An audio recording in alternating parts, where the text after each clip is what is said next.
All right, next on the list, the biggest name in free agency that's not a quarterback for most people, Chris Jones, obviously coming off of a Super Bowl that you could argue he helped win. So dream destination for Chris Jones.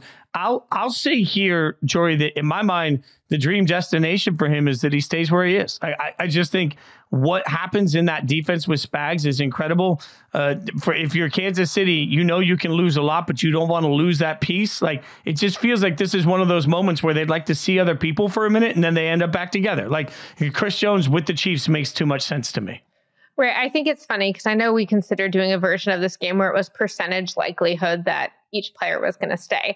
And to me, Chris Jones was, I guess, a 67% chance he was going to stay. And that's because, like, it's kind of like last year, like you said, they like to test the waters. They like to get close. Neither side wants to budge. He sat out the first game and they lost to the Detroit Lions, who, by the way, turned out to be pretty good.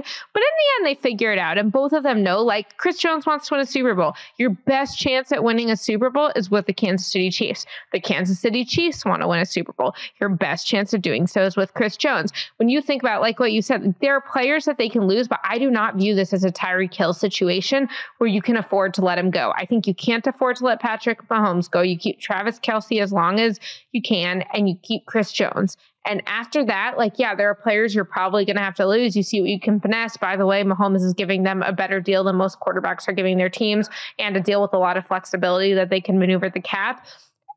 Chris Jones doesn't go anywhere. That said, if we're going like dream, send him to the Cowboys. They just need someone up the middle who can blow things up. That's been a weakness for them for years. It's kind of gone up and down. They drafted Mozzie Smith last year, hoping to fix that. But if you're telling me you have Micah Parsons off the edge, you have DeMarcus Lawrence on the other end, and you have Chris Jones blowing up the middle, I don't know how. It doesn't even matter who your defensive coordinator is. Oh, and by the way, you have Mike Zimmer scheming him up. Like, get a guy like that, and I think that can put the Cowboys over the top. It's not going to happen, but I think Cowboys, Eagles, like those NFC East teams definitely could really use him, and I think he would have a lot of personal success there. Yeah, that's a great call by you. You say Cowboys, and I say, that's the sort of thing that, like, super dream team we'd all have our eyes on.